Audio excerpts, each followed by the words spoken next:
Hi hello ನಮಸ್ಕಾರ ಎಲ್ಲರಿಗೂ ನನ್ನ ಮತ್ತೊಂದು ವ್ಲಾಗ್ಗೆ ಸ್ವಾಗತ. 1:15 ಇರೋದು ಎಕ್ಸಾಮು, ಬಟ್ ನಾವು ಮಾತ್ರ ಜಲ್ದಿ ಹೋಗ್ತೀವಿ ಬಿಕಾಸ್ ಅಲ್ಲೆಲ್ಲ ಹೋಗಿ ಓದ್ಕೋಬೇಕಲ್ಲ. ಹಾಗಾಗಿ ನಡ್ಕೊಂಡು ಹೋಗ್ತಿದ್ವಿ, ಯಾಕಂದರೆ ಬಿಸಿಲಿದ್ದಿಲ್ಲ, ಕ್ಲೈಮೇಟ್ ಚೆನ್ನಾಗಿತ್ತು, ಅದಕ್ಕೆ ನಡ್ಕೊಂಡು ಹೋಗ್ತಿದ್ವಿ. ಈಗ ಒಂದು ಟ್ರಿಪ್ ನಡೆದ್ರೆ ಇನ್ನೊಂದು ಟ್ರಿಪ್ ಆಟೋಕ್ಕೆ ಹೋಗ್ತೀವಿ. ಬಸ್ ಸ್ಟ್ಯಾಂಡಿಂದ ಕಾಲೇಜಿಗೆ ಆಟೋಕ್ಕೆ ಹೋದ್ವಿ. ಅಲ್ಲಿ ಹೋದ್ಮೇಲೆ ಈ ಒಂದು ಅದ್ಭುತವಾದ ದೃಶ್ಯ ನೋಡಿದೆ.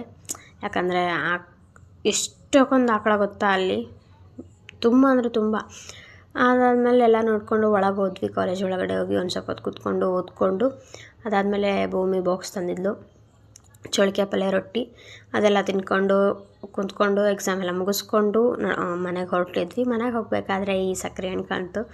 ನಾನೊಂದು 6 to 7 years ಬ್ಯಾಕ್ ಜಗ್ಗಿ ತಿಂತಿದ್ದೆ, ಇವಾಗ ತಿನ್ನಬೇಕು ಅನ್ನಿಸ್ತು, ತಿಂತೆ. ಅದಾದಮೇಲೆ ಪಾನಿಪುರಿ ಕಾಣ್ತಲ್ಲ, ಪಾನಿಪುರಿ ಬಿಡ್ತೀವ ಹೆಣ್ಮಕ್ಳು ಮೊದಲೇ, ಅದನ್ನು ತಿನ್ಕೊಂಡು ಮನೆಗೆ ಬಂದ್ವಿ. ನೈಟ್ ಊಟಕ್ಕೆ ರೊಟ್ಟಿ ಚೌಳಿಕಾಯಿ ಪಲ್ಯ ಮಾಡಬೇಕು ಅಂದ್ಕೊಂಡು ಮಾಡಿದೆ. ನನ್ನ ಗಂಡಂಗೆ ಚೌಳಿಕಾಯಿ ಪಲ್ಯ ಅಂದರೆ ಜಗ್ಗಿ ಇಷ್ಟ. ಅದರಲ್ಲಿ ಬೇರೆ ನಾನು ಮಾಡಿ ಇವಾಗ ಭಾಳ ದಿನ ಆಯಿತು, ಆಲ್ಮೋಸ್ಟ್ 1.5 ತಿಂಗಳಾಯಿತು ರೊಟ್ಟಿ ಮಾಡೇ. ಅದಕ್ಕೆ ರೊಟ್ಟಿ ಮಾಡೋಣ ಅಂದ್ಕೊಂಡು ರೊಟ್ಟಿ ಮಾಡಿದೆ. ರೊಟ್ಟಿ ಬೇಕು ಅಂತಿದ್ರೆ ನನ್ನ ಗಂಡನೂ, ಹಾಗಾಗಿ ಮಾಡಿ ಕೊಟ್ಟೆ. ತಿಂದರು. ಚೌಳಿಕಾಯಿ ಪಲ್ಯ, ರೊಟ್ಟಿ, ಮೊಸರು ತಿಂತಿದ್ರೆ ಖುಷಿ. ಅದೆಲ್ಲ ಮಾಡಿ ಲಾಸ್ಟಿಗೆಲ್ಲ ಎಲ್ಲರೂ ಸೇರಿ ತಿನ್ಕೊಂಡು ನೋಡ್ರಿ.